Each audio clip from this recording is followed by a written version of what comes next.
लाल किला।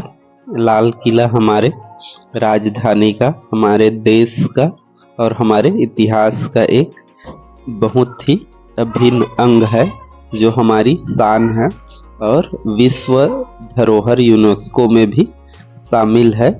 और यहीं से हर साल प्रधानमंत्री स्वतंत्रता दिवस और गणतंत्र दिवस पर झंडा फहराते हैं। तो ये अपने आप में ही एक विशाल और बहुत ही महत्वपूर्ण स्थान रखता है। तो मैं आज आप लोगों को इस वीडियो में लाल किला का संपूर्ण दर्शन कराऊंगा और साथ में इसके इतिहास, रहस्यों सभी के बारे में डिटेल से जानकारी दूंगा।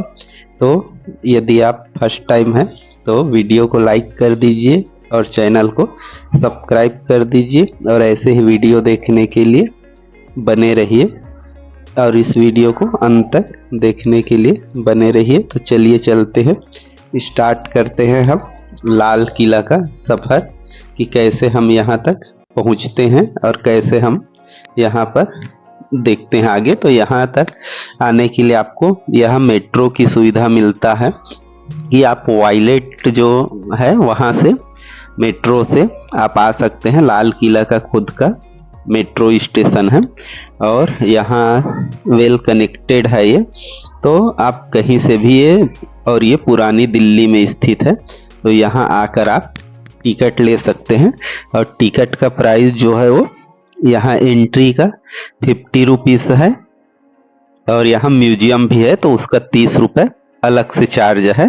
तो यहाँ से आप टिकट लेके आगे इसके जो अंदर प्रवेश के लिए चलेंगे। तो ये दीवार जो देख रहे हैं लाल किला का, ये 60 फीट ऊंचा है और ये लाल मार्बल पत्थरों से बना हुआ है, बहुत ही भव्य है।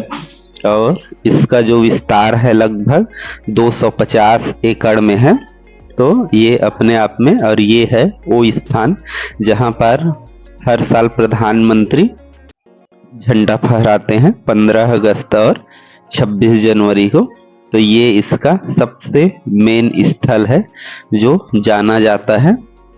और यहाँ से हम लोग ये आगे बढ़ते हैं, लाहौरी गेट से यहाँ से प्रवेश होता है। इसके 2 द्वार है, एक दक्षिणी द्वार और लाहौरी गेट। तो लाहौरी गेट से यहाँ अंदर प्रवेश किया जाता है, ये उसका एंट्रेंस द्वार है। यहाँ से ऐसे ये किला है, एक ही द्वार है यहाँ, मतलब 2 द्वार है दक्षिण द्वार से, लेकिन लाहौरी द्वार ही मुख्य द्वार है। और जैसे हम लोग यहाँ पर प्रवेश करते हैं तो ये आप यहाँ पर देख सकते हैं कि यहाँ पर ये बहुत सारे दुकान है जहाँ पर प्रायः ये महिलाओं का सामान यहाँ पर ज़्यादातर मिलता है। तो यहाँ पर मार्केट है और इस मार्केट को छत्ता चौक के भी नाम से जाना जाता है, ये छत्ता चौक कहलाता है। आगे बढ़ने पर इसका प्रांगण बहुत ही विशाल है, इसका गार्डन बहुत बड़ा है और 250 एकड़ में है, मतलब बहुत ही बड़ा है। ये है नौबत खाना कि यहाँ पर कोई भी बड़ा पद वाला जो भी अधिकारी आता था, मंत्री, सेनापति, तो यहाँ से ढोल बजता था। और ये यहाँ की नक्काशी आप देख सकते हैं आज भी जीवंत है। और इसका निर्माण 1648 में हुआ था, शाहजहां ने इसका निर्माण किया था।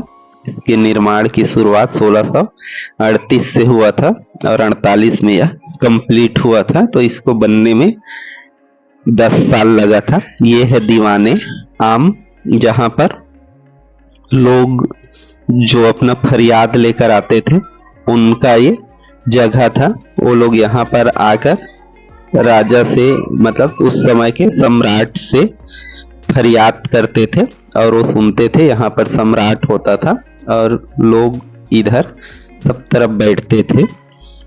तो शाहजहां ने इसको बनवाया था। इसके बाद दीवाने खास है, जैसे आगरा के लाल किला में हुआ करता था, यहाँ भी खास लोगों के लिए, मतलब बड़े बड़े जो अधिकारी होते थे उस साम्राज्य के या राज्य के, तो उनका यहाँ पर बैठक होता था, वो लोग मीटिंग करते थे। तो ये है। और फिर इसके जस्ट बगल में ही खास महल है जहाँ राजा लोग जो राजा लोगों का महल होता था, मतलब सम्राट लोगों का, राजघराने का। तो ये है।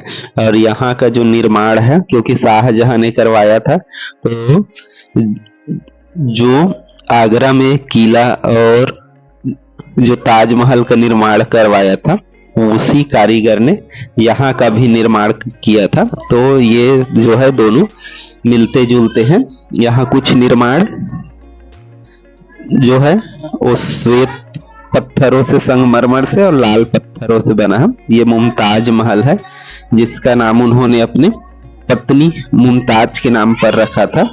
और यहाँ पर नीचे देखिए तल घर सा है, नीचे जाने का रास्ता, लेकिन वो सभी बंद है अब, क्योंकि पुराने हो चुके हैं। तो और यहाँ से ये नहर जाता था, जो सब, और फव्वारे भी हैं, और सभी लाल किले में पूरा पानी का प्रवाह इसी से होता था।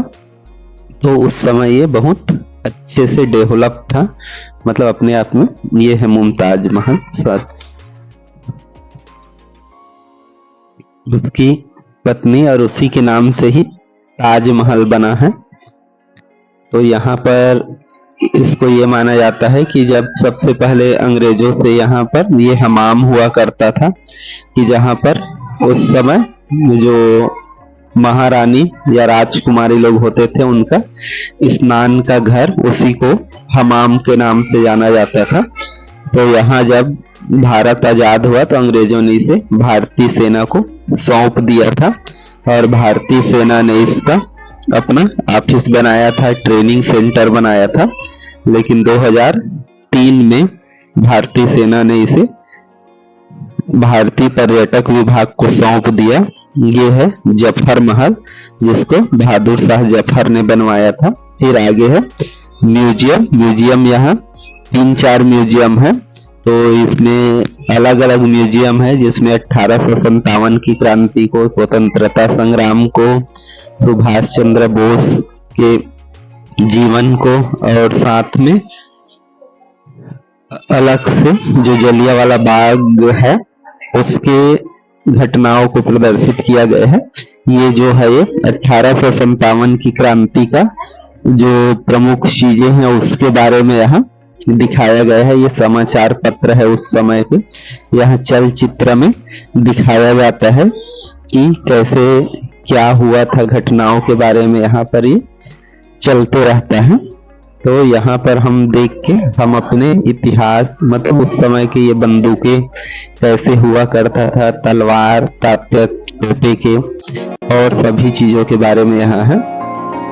और यहाँ पर ये चारों म्यूजियम है। और यहाँ पर आगे और हम लोग चलते हैं जलियांवाला बाग, जहाँ पर है जलियांवाला बाग म्यूजियम, कि वहाँ पर जलियांवाला बाग कांड का भी एक म्यूजियम है, जहाँ पर वहाँ पर सभी घटनाओं को डिटेल से दर्शाया गया है।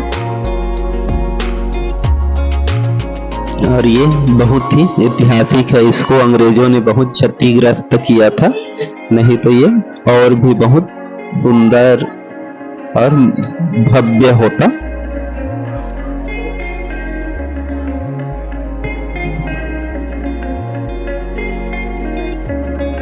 यहाँ पर हम लोग देख सकते हैं कि कैसे ये, इसके बाद यहाँ से हम लोग बाहर निकलते हैं और जस्ट इसके सामने में हम लोग चलते हैं। इसके सामने ही मीना बाजार है, जो बहुत बड़ा यहाँ का मार्केट है। और यहीं पर जामा मस्जिद है, जो विश्व का सबसे बड़ा मस्जिद माना जाता है। इसका भी निर्माण शाहजहां ने करवाया था। तो आप यहाँ आते हैं लाल किला में, तो इसके जस्ट सामने में ही जामा मस्जिद भी आप देख सकते हैं, बिल्कुल सामने में, थोड़ी दूर में ही है, लगभग 200 मीटर में। तो ये है विश्व का सबसे बड़ा मस्जिद, जामा मस्जिद, जिसका निर्माण शाहजहां ने करवाया था। इसका निर्माण उन्होंने लाल किला के निर्माण के बाद 1650 में इसका निर्माण शुरू किया था, और ये तैयार हुआ था 1656 में। तो ये देखिए, ये ऊपर वाला जो भाग है श्वेत संगमरमर से बना हुआ है, और नीचे का भाग रेड, लेकिन उनको ऐसे मिक्स किया गया है कि इसकी सुंदरता ही अपने आप में भव्य है। तो इसका भी आप यहाँ पर कर सकते हैं। यहाँ पर आकर ये देख सकते हैं कि कितना भव्य है। Thank you for watching.